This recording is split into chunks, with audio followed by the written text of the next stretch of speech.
Gracias por continuar con nosotros. Un día sin nosotras, las mujeres en México decidieron crear esta iniciativa para hacer evidente el peso social que ellas tienen, además de exigir políticas públicas para frenar la ola de violencia de género. Hoy lunes se llevó a cabo un paro nacional de mujeres en ese país, el cual invitó que ninguna mujer asistiera al trabajo, a los comercios, que no realizaran las labores domésticas, que las niñas no acudieran a las escuelas y que no salieran a la calle.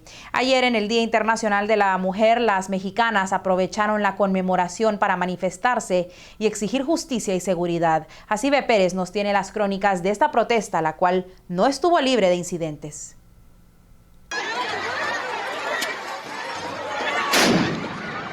Las puertas ardieron y las fuentes se tiñeron del color de la sangre.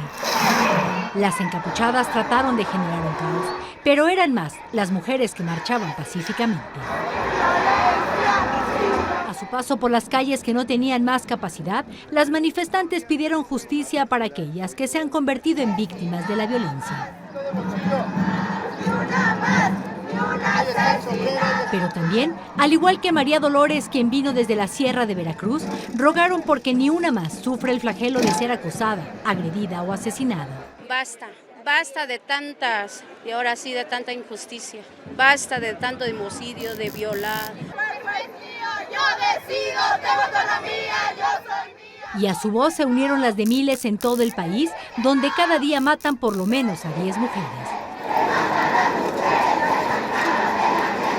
Las formas de expresión en esta marcha fueron diversas. Algunas lo hicieron bailando, otras cantando y otras utilizaron el silencio como herramienta para demostrar su enojo y su frustración.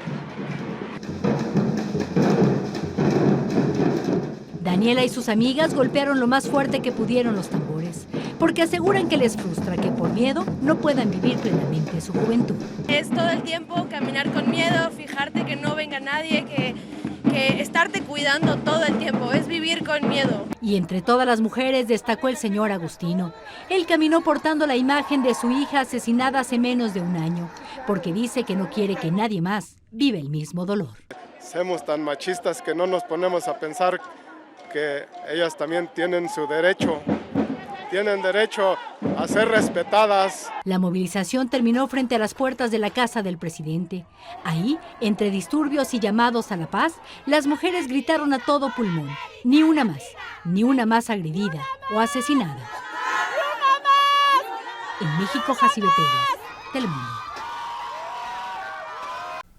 Gracias, Jacibe. Hoy los mercados financieros de Estados Unidos se desplomaron y se prepararon para un lunes negro por los temores por el coronavirus. La caída de sobre el 7% en los principales índices de la Bolsa de Nueva York provocó el cierre temporal de Wall Street como medida para detener la baja. Los mercados mundiales han reaccionado con valores negativos al comenzar la semana, mientras en los Estados Unidos el brote sigue expandiéndose.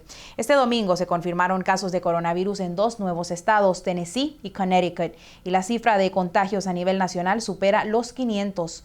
Además de las restricciones de viajes, las autoridades locales en varias de las regiones afectadas ahora están implementando nuevas medidas para evitar el contagio en sus comunidades. Andrea Cruz tiene los detalles.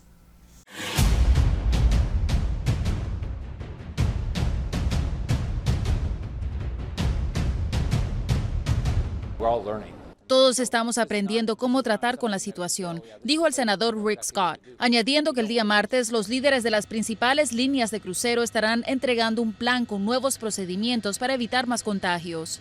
Mientras tanto, en Nueva York, 18 estudiantes universitarios aterrizaron en Queens tras ser repatriados desde Italia y ahora deberán permanecer en cuarentena y tomar pruebas del coronavirus. Este domingo, el alcalde Bill de Blasio prohibió cualquier tipo de viaje escolar internacional, pero advirtió que el riesgo ya no es solo para los viajeros. Esperamos más transmisión entre comunidad de coronavirus. Estamos implementando medidas nuevas y más amplias para contener el contagio.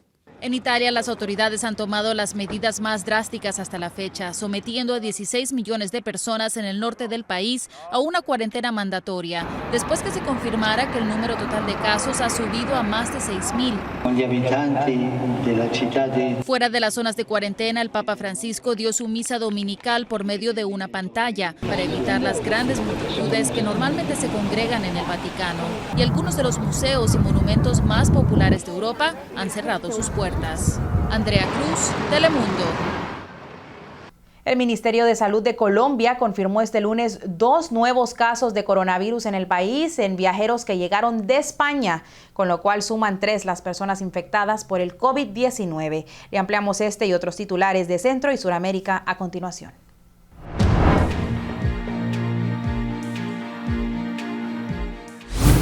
En Colombia, los pacientes son un hombre de 34 años, oriundo de la ciudad de Buga, en el departamento de Valle de Cauca, suroeste, y una mujer de 50 años que dio positivo en Medellín, capital del departamento de Antioquia, noroeste. Ambos pacientes procedentes de España presentaron síntomas y acudieron a los servicios de salud, donde se le tomaron las muestras para sus análisis respectivos, los cuales, confirmados por el Instituto Nacional de Salud, dieron resultados positivos, manifestó el Ministerio de Salud en un comunicado. En los casos, se ordenó el aislamiento preventivo en sus casas tras el estudio de una condición médica. El primer caso de coronavirus en Colombia fue confirmado el pasado viernes con una joven de 19 años que llegó a Bogotá el 26 de febrero procedente de Milán, Italia. El presidente colombiano Iván Duque dijo en una elocución al país que el gobierno responderá integralmente al desafío que supone la llegada al país del COVID-19. En Venezuela, el número 2 del chavismo, Diosdado Cabello, convocó a marchas para mañana martes, cuando la oposición salga a protestar contra el presidente de Venezuela, Nicolás Maduro. Las calles son del pueblo, no de la burguesía, dijo Cabello, enérgico líder del partido oficialista y la Asamblea Nacional Constituyente, un cuerpo creado por el gobierno que desconoce el parlamento controlado por la oposición. El martes 10 tendremos la madre de las marchas, afirmó durante el acto por el Día de la Mujer. Y en Honduras, las autoridades de la Secretaría de Salud, de la Comisión Permanente de Contingencias COPECO y otras instituciones públicas agrupadas en el Sistema Nacional de Gestión de Riesgo ofrecieron hoy lunes una conferencia de prensa en la que sostienen que aún no hay COVID-19 en el país. Las autoridades anunciaron que a partir de este día se habilitará una plataforma en línea que registrará a los pacientes afectados, recuperados y muertos. Los expertos son de la opinión que la Secretaría de Salud debería en forma masiva, o sea, en cadena nacional de televisión y radio, hacer campañas diarias de educación a la población, pues aún en Honduras hay mucha gente que aún desconocen lo que viene a un país pobre y empiezan a alarmarse para poder contener esta enfermedad. Las noticias internacionales son traídas a ustedes por Orleans Furniture, la mueblería oficial de los latinos. Nos vamos a una pausa, pero al regresar los deportes con Giovanni Carvajal y el tiempo, nuestra meteoróloga Gabriela Deyán nos tiene un adelanto. Y continuamos monitoreando el potencial de lluvia a lo largo de esta semana, una probabilidad que se mantiene latente en nuestra región. Hablamos de estos cambios al regresar.